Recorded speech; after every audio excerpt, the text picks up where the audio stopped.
Good afternoon, everybody. Good afternoon. How are you? Good to see all of you. What we've witnessed President Trump accomplish over the last few days has been nothing short of remarkable. We are now 3.5 years into the war between Russia and Ukraine, a brutal conflict that has claimed hundreds of thousands of Russian and Ukrainian lives and cost trillions of dollars. The weakness and incompetence of Joe Biden foolishly allowed the killing to start in the first place. Until President Trump returned to office in January, the bloody and broken Biden status quo was to endlessly force American taxpayers to fund Ukraine no matter the cost, no matter how long it takes, and no matter how many lives were lost. There is no denying that Biden's America Last foreign policy moved the world further away from peace. President Trump rejected that failed approach, and instead, over the last 7 months, has relentlessly pursued peace throughout his second term. And thanks to President Trump's efforts, we finally have movement after years of deadly gridlock. On Friday, as you all know, many of you were there, President Trump hosted Russian President Vladimir Putin in Anchorage, Alaska, for a bilateral meeting. This was the first time President Putin has been to the United States since 2015, and the first time he has met with an American president in years. President Putin publicly confirmed what President Trump has said all along. The war between Russia and Ukraine never would have started in the first place if President Trump were in office. This was always obvious to any person with a shred of common sense. Just look at what took place during the last 4 administrations. Under George W. Bush, Russia invaded Georgia. Under Barack Obama, Russia took Crimea. Under Joe Biden, Russia invaded Ukraine. But under President Trump, Russia did not invade nor take anything. President Trump is the only president this century, Republican or Democrat, who has held Russia in check and ensured peace in Europe. That's because Russia has always greatly respected President Trump and his peace through strength foreign policy approach. But overall, the bilateral talks in Alaska were very productive, and multiple key points were agreed to between the two leaders that truly opened up the door for Phase 2 discussions, which took place yesterday here at the White House. Within 48 hours of that meeting in Anchorage, I may add. As you all know, there were many European leaders here, as well as Ukrainian President Zelenskyy. They all traveled here to meet with President Trump to maintain the momentum and work toward a lasting peace. Across the board, every leader credited President Trump for his decisive leadership that has reignited the dialogue in hopes of finally bringing this war to a peaceful conclusion. 2 quotes in particular capture the progress that was made and the optimism moving forward. Finnish President Alexander Stubb said, "I think in the past 2 weeks, we've probably had more progress in ending this war than we have had in the past 3.5 years. Again, that is the president of Finland, a country that shares a border with Russia. That's what we call the President Trump effect. NATO Secretary General Mark Rutte also summed it up well. Without President Trump, this deadlock with Putin would not have been broken. He is the only one who could do this." Following the encouraging conversations yesterday, President Trump spoke with President Putin by phone, and he agreed to begin the next phase of the peace process, a meeting between President Putin and President Zelenskyy, which would be followed, if necessary, by a trilateral meeting between President Putin, President Zelenskyy, and President Trump. As the president said, Vice President Vance, Secretary Rubio, and Special Envoy Witkoff will continue to coordinate with Russia and Ukraine to make this happen as soon as possible. It's very important to remember that before President Trump's landslide victory last November, there was no end in sight to this bloodshed. Now, there may finally be light at the end of the tunnel and an opportunity for lasting peace. That's because President Trump is the peace president, and American leadership is back on the world stage. It should not be lost on anyone in this room that world leaders are coming right here to Washington, D.C. for help. While previous presidents have traveled halfway around the world to apologize for America, President Trump stands up for America, and he has firmly restored America's status as the undisputed leader of the free world. However, one thing that has absolutely not changed is the media's negative and downright false coverage of President Trump and his foreign policy accomplishments. From the beginning of this entire process, much of the left-wing media has been actively rooting against the President of the United States in the pursuit of peace.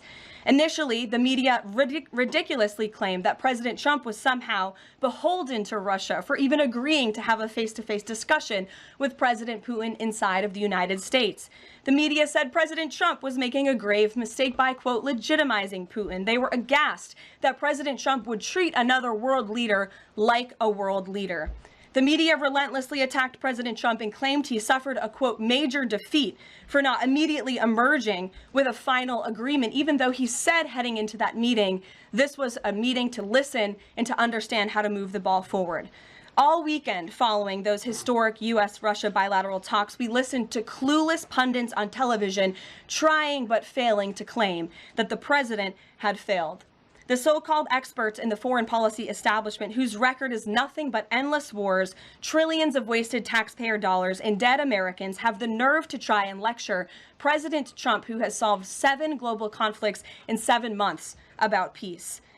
This is the same president, by the way, who brokered the Abraham Accords in his first term, on top of more than half a dozen other peace deals this year alone, as I just said.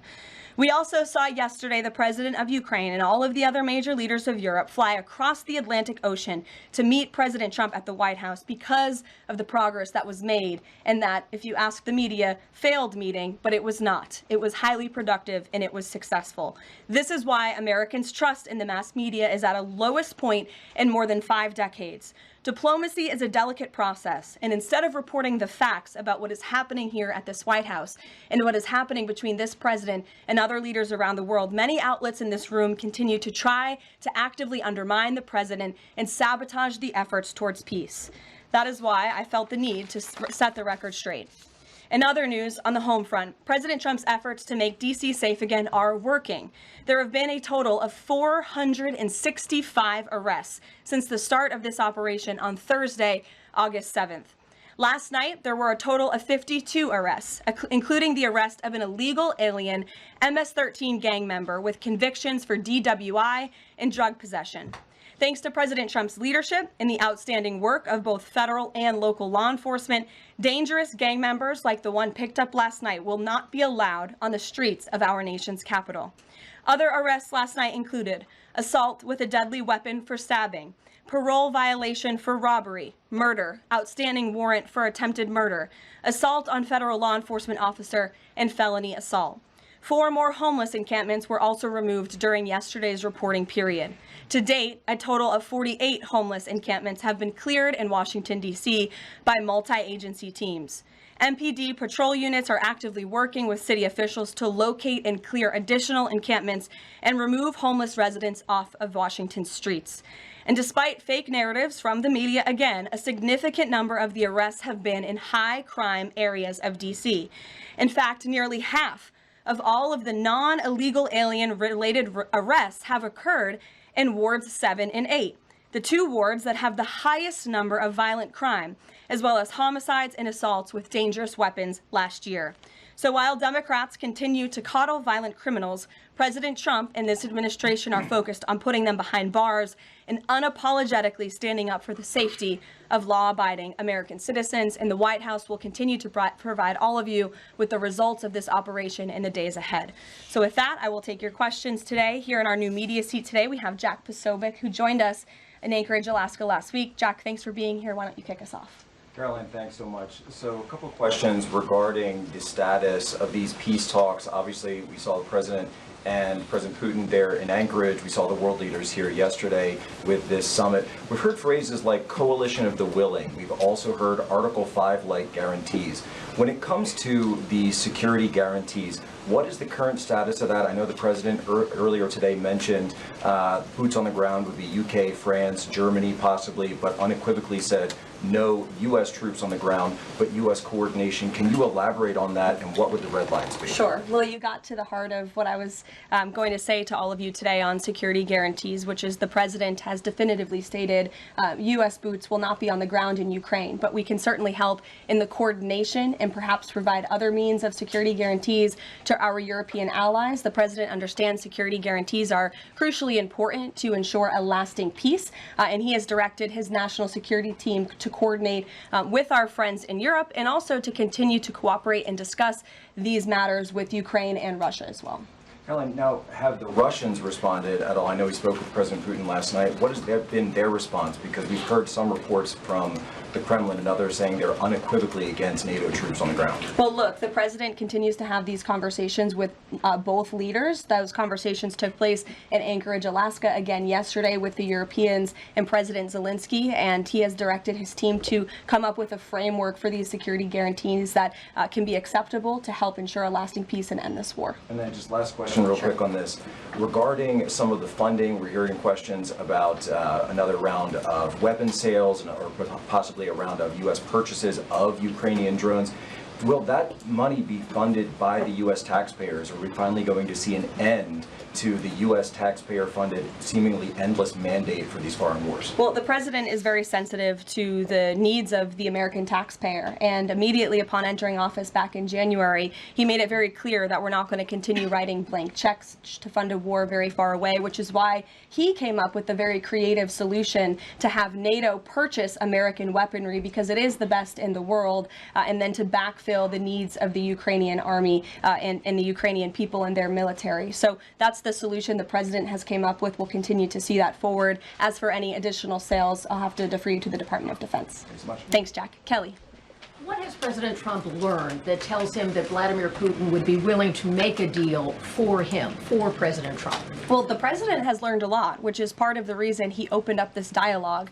The previous administration, who oversaw the beginning of this war, refused to talk. And President Trump has always said, in order to learn, in order to move the ball forward with diplomacy and towards peace, you have to have open dialogue. And so that's why the president has had several conversations by phone and, of course, an in-person meeting last Friday with President Putin. He also has talked to President Zelenskyy dozens of times, had him here at the White House yesterday, and he's understanding what both sides want, what both sides are going to have to give up. And he has always said, in order to get a good deal, both sides are going to have to walk away a little bit unhappy. So he continues to learn a lot throughout these conversations, which is why we've seen progress from both sides. And I would also just add, when it comes to learning and moving the ball forward, look at how both Russia and Ukraine have actually talked directly for the first time in many years, thanks to the efforts of this president and this administration. Specifically for President Trump, though, what do you think Putin's motivation is to try to do something for President Trump,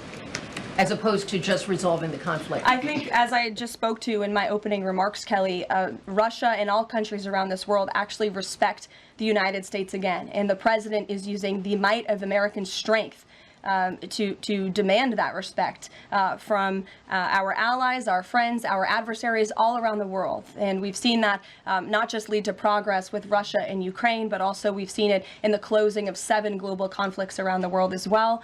We've seen it with the release of hostages in Gaza. You've seen it with the end of the conflict between India and Pakistan, which could have resulted in a nuclear war if we had not had a president who believed in the strength and the leverage that comes with the job of being the President of the United States of America. Rachel. Thanks, Caroline.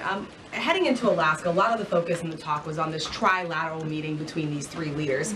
Can you explain how this went from a trilateral meeting involving President Trump to now the focus being on this bilateral meeting without the president first? Well, look, the president has spoken to both leaders about this, and both leaders have expressed a willingness to sit down with each other. And so our national security team will help both countries do that. Ultimately, the president has always said that there are areas of disagreement in this war that will have to be discussed and decided upon by these 2 countries. And so he wants these 2 countries to engage in direct diplomacy. He's said that from the very beginning, which is why he's agreeable to the idea of having President Zelenskyy and President Putin get together. And I understand accommodations for that meeting are underway. As soon as we hear more details, we'll be sure to let all of you know. And just a quick follow-up. We know as of right now there is no ceasefire in place. We've seen Russia continue its attacks on Ukraine. What indications is the president getting from Putin that he wants to have this meeting with Zelenskyy soon? Because he spoke to him directly yesterday. And he expressed that Haley, sooner rather than later. He spoke to that directly yesterday, and the president put that in his statement that he gave to all of you, the news media, knowing you'd be asking following that conversation in the effort of transparency. Haley. Hey, thanks, Caroline. You made clear no U.S. boots on the ground. Is the president considering U.S. boots in the air as a form of a security guarantee? Look, that was something the president mentioned on his interview this morning. It is an option and a possibility. I won't certainly rule out anything as far as military options that the president has at his disposal, I'll let him do that. I can tell you he's definitively ruled out boots on the ground. Sure. Thanks, Tara. Just about the possible venue for the talks. Can you confirm that Putin suggested Moscow as a venue for the bilateral talks? And if so, doesn't that indicate that Putin is perhaps not serious about this, that he's suggesting a venue that there's no way that Zelenskyy is going to go to?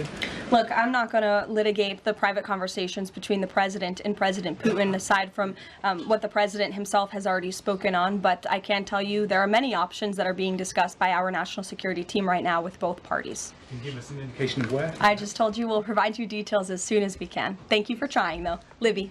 Thank you, Caroline. I wanted to ask about the National Guard troops. How is the White House coordinating with how they're being placed in D.C., what areas? And then also, how long should people here in the district anticipate the National Guard to be on the ground patrolling the streets? I don't have a timeline for you, Libby, but we will keep you posted on that. I think the president, as you know, and this administration, he came to this briefing room with members of his cabinet to lay out the rationale and the reasoning for federalizing the National Guard here in Washington, D.C., and for our work with the Metropolitan Police Department to make our district safer. We've seen violent crime has taken the lives of far too many residents here in our nation's capital, and the president wants to make it safe again. And as for the coordination efforts, this interagency team is meeting and talking daily. In fact, there's a meeting taking place right now in the West Wing with members of the interagency task force to continue to discuss not just the National Guard deployment, but also how we can continue to remove public safety threats off of the streets of Washington, which, as the numbers I just showed you prove, they are doing every single night. I will just reiterate, 465 total arrests and counting since the start of this operation. I believe 11 or 12 days ago, I'll have to check the calendar, but those are pretty remarkable results. If not for this task force and their high level of coordination and the leadership of this president, there would have been 465 more violent criminals on the streets of this capital that you all live in every day. So I think we should all be very grateful for that. Stephen. Thank you, Caroline. 3 questions about the D.C. crackdown. Sure. First, I was wondering if you could clarify something President Trump said. He mentioned getting rid of the slums where criminals live. Was he talking about tents or permanent residential buildings? And then the mayor has expressed an interest in clarifying how much of a focus illegal immigration enforcement is as part of this crackdown. Can you say anything about that? Sure. And third, any preview on the beautification? 3 questions. I'll try to answer all 3 of them pointedly for you. First, when it comes to what you said, and the president said, the slums of Washington, D.C., he's referring to the most dangerous communities, neighborhoods, and streets in the city where, unfortunately, violence has ravaged these communities and taken the lives of, again, far too many law-abiding D.C. residents. We know on July 5th of this year, just more than a month ago, a 3-year-old beautiful young girl was shot and killed in her car with her family in one of these communities, which is why there has been a surge, despite what many of you have been falsely reporting. And I believe it was the Washington Post who put out a map claiming it to be fact-based when it was just based on, I don't know, accounts that they've heard on the street, not actual statistics and data. So we went and reconfigured the numbers, and as I said, nearly half of all the non-illegal alien-related arrests have occurred in wards 7 and 8 in the District of Columbia, where we know, excuse me, there's the highest rate of crime. So we'll continue to do that. And what was your second question, Stephen? Legal immigration, how much of a focus that is? Yeah, look, I mean, the focus is to make D.C. safe and beautiful and to remove public safety threats and violent criminals from our streets. If federal law enforcement, with the help of the Metropolitan Police Department, come across illegal aliens, of course, we are going to abide by this administration's policy of law and order, and we are going to remove illegal criminals from our nation's capital. They will be detained and deported, just like they are in every other community across the country. Kristen. First question is, whose idea was it to change the next steps from a trilateral to a bilateral meeting? It was an idea that evolved in the course of the president's conversations with both President Putin, President Zelenskyy, and the European leaders yesterday. And as you saw, Kristen, with all of those European leaders leaving the White House, including the NATO Secretary General, they all agreed that this is a great first step. And it's a good thing that these 2 leaders are going to be sitting down together, and the president expects that to happen. And how long is Trump willing to wait and operate in good faith for Putin to actually arrange change a meeting before he intervenes? Look, the president has put tremendous public pressure to bring this war to a close. He's taken actions, as you've seen, sanctions on India and other actions as well. He's made himself very clear that he wants to see this war end, and he has scoffed at the ideas of others that have been raised that we should wait another month before any meeting takes place. The president wants to move, and he wants to bring this war to an end as quickly as possible. Just a clarification on something you said earlier about Putin agreeing to the meeting. The Kremlin seemed to indicate that Putin did not firmly agree to a bilateral. Did he agree to have a sit-down with just Zelenskyy on the phone? I can assure you that the United States government and the Trump administration is working with both Russia and Ukraine to make that bilateral happen as we speak. Sean. Hey, if the point is to get everybody on the same page, why wouldn't Trump just take the call from Putin while the other leaders were in the room? He said it would be disrespectful to do that. But why is it disrespectful? With all due respect, only a reporter from the New York Times would ask a question like that, Sean. The president met with all of these European leaders at the White House 48 hours after sitting down with President Putin on American soil. In fact, there was so much progress in the readout that was given to these European leaders immediately following his meeting with President Putin that every single one of them got on a plane 48 hours later and flew to the United States of America. And if I could just read for all of you some of the statements from those European leaders yesterday, you had President Zelenskyy himself saying it was a very good conversation. It was really good. We spoke about very sensitive points. The Secretary General, Mark Rutte, it was the president, only because of the president, that this deadlock was broken, but with President Putin by starting a dialogue. So these leaders, who this war is in their backyard, are very grateful that the president took that call and that he was there to provide them with a readout of Russia's thinking on this, something that was not done by the previous administration at all. Catherine. Thank you. Is the White House looking at Budapest as a possible location? I'm not going to confirm or deny locations. We'll provide you with details as soon as we can. Just following up on Kristen's question, I understand that the White House is working and allies are working to make this meeting happen, but did Putin promise to do a meeting with Zelenskyy, a direct meeting, in the coming weeks? He has, and I just answered that question for you. Franco. Thanks. I just want to clarify. So you are saying that President Trump is considering U.S. pilots and U.S. aircraft potentially supporting European or Ukrainian forces? The president spoke to that himself this morning when he called into Fox and Friends, and I would defer you to his answer. You can read it directly yourself. In addition, can I ask, no boots on the ground, Steve Witkoff's talking about Article 5-like security guarantees. Can you talk about what other Article 5-like security guarantees that are being considered if it's not boots on the ground? These are very sensitive diplomatic discussions that are currently taking place literally as we speak. So I will leave it to the national security team, and I'll leave it to the president to have those private discussions with these leaders as we try to bring this war to an end. And can I ask one Mary more? Margaret, go ahead. Thanks, Caroline. Two questions, if that's okay. So on these meetings, I know you said that the trilateral will take place if necessary. Do you think that we might not need the trilateral and that Zelenskyy and Putin might come to this conclusion on their own? And then as a follow-up, I know the president said on Fox News this morning that he's partially seeking peace in order to get to heaven. Was he joking, or is there spiritual motivation behind his peace deals here? I think the president was serious. I think the president wants to get to heaven, as I hope we all do in this room as well. Annie. Thanks, Caroline. I'm just shifting gears to the Department of Justice for a minute. Can you walk us through why another deputy FBI director was named? Does Trump have any displeasure with how the FBI has been being run to date? And then I have a question about the antitrust. No, Andrew Bailey is extremely qualified. As you know, he's been serving with honor as the Attorney General of Missouri, and he's been brought on as another set of very credible and experienced hands to work alongside the current Deputy Director, Dan Bongino, under the leadership of the Director, Kash Patel, and the Attorney General, Pam Bondi. And the FBI has been doing a tremendous job. We've seen their agents out on the streets as part of this interagency task force here in Washington. But the crime, that they've been stopping here in Washington. They've been doing this for 7 months all across the country. In fact, there's been 19,000 arrests by the FBI nationwide. That's more than double last year in the same time period. Of those, 1,600 arrests were for violent crimes against children. 4,000 child victims have been rescued by this FBI under this current leadership. 1,000 arrests from investigations of foreign terrorist organizations. There's been 1,500 kilos of fentanyl seized, 6,300 kilos of meth have been seized, and 3 of the top 10 most wanted have been arrested so far. Not a single one of the individuals on the top 10 most wanted list were arrested under the previous administration. We've arrested 3 in 7 months. So when you're actually working and enforcing law and order, you need all hands on deck. And so we look forward to welcoming Andrew Bailey to this new post. Jackie. I have a quick question about Roger Alfred, who's a former DOJ official. He gave a speech in Aspen yesterday where he said that senior DOJ aides are cutting deals with favored lobbyists. I'm wondering if the president has any concerns at all with the way the antitrust division is working.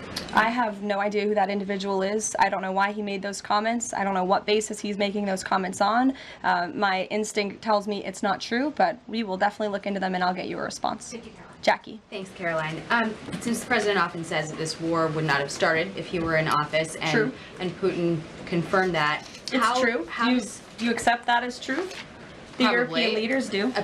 Well, And President Putin himself said that, by he the way. did say that. The question I have, though, is what is the president going to do to ensure that these security guarantees last beyond him into the time when he is no longer president? And does that have to involve Congress at all? Well, he understands the need for that, which he spoke to yesterday. And what's he going to do? It's why he's engaging in so many talks and so many conversations with both sides of this war with our European allies. It's why on the way home from Anchorage, Alaska, very late at night, when I know many of you on the press plane were sleeping and many staff were sleeping, the president himself was still awake at 2 o'clock in the morning talking to European leaders and NATO about how we can ensure a lasting peace and bring this conflict to an end. He has expended an incredible amount of time, energy, and effort into bringing this war to an end, and he remains determined to do that. Also, can Go I ask ahead. you about the Go ahead. Thank you, Caroline. DC crime? Sure, Jake, and then to your right. All right. Thank you, Caroline.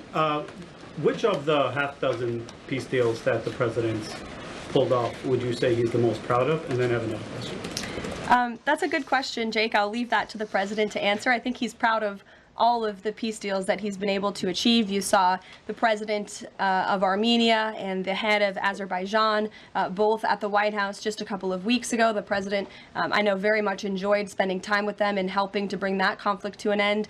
He very much enjoyed his time with leaders of Rwanda and the Democratic Republic of the Congo in the Oval Office, talking to them about bringing that decades-long war to an end. India and Pakistan. He used trade in a very powerful way as leverage to bring that conflict to an end. So I know he's very proud of all of these achievements, and I know he's very honored to serve as the President of the United States and to restore peace around this world. Go ahead. So you mentioned Armenia and Azerbaijan. That's a conflict that, I spent time in the Southern Caucasus covering that. And, a conflict of over 30 years, and he resolved it in just a couple of months. Mm-hmm. Are there other conflicts that the president's working on right now that are off the radar screen that we should be tracking?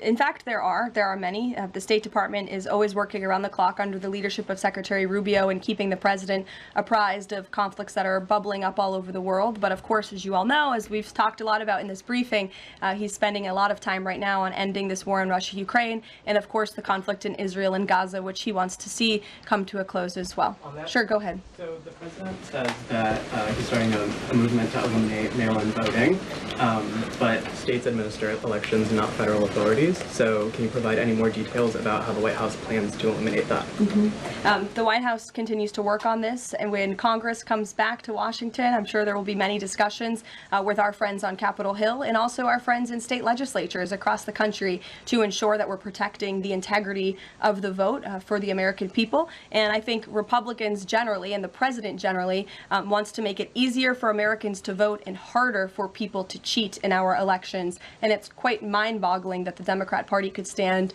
in opposition to common sense. He wants to ensure election integrity. There were great efforts that were made in 2024. I won't get ahead of myself for Hatch Act reasons to get ahead for the next election, but I can assure you this is a priority for the president. Go ahead. If I could just follow up on your comments about Gaza. Sure.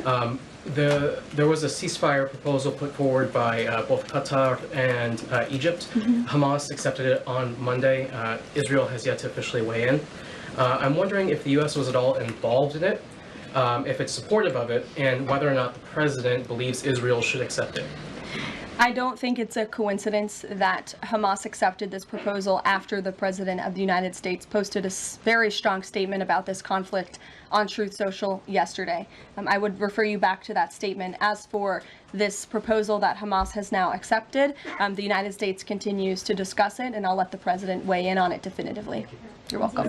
Sure. Can you describe the president's perspective on taking a stake in Intel in exchange for federal grants? And is this are we expecting to see the White House make similar arrangements with other semiconductor companies and manufacturing companies? Well, the president, he's been very clear about the need to reshore manufacturing that's critical to our national and economic security. That is especially in regards to chips and semiconductors, which is why the president has initiated the Commerce Department to conduct a study on semiconductors, a Section 232 investigation, so we can ultimately implement tariffs. And it's why our export license requirements remain in place as well. As for this 10% government stake deal, the Department of Commerce continues to work on it. I know Secretary Lutnick is working on it and ironing out the details, but the president wants to put America's needs first, both from a national security and economic perspective. And it's a creative idea that has never been done before to ensure that we're both reshoring these critical supply chains while also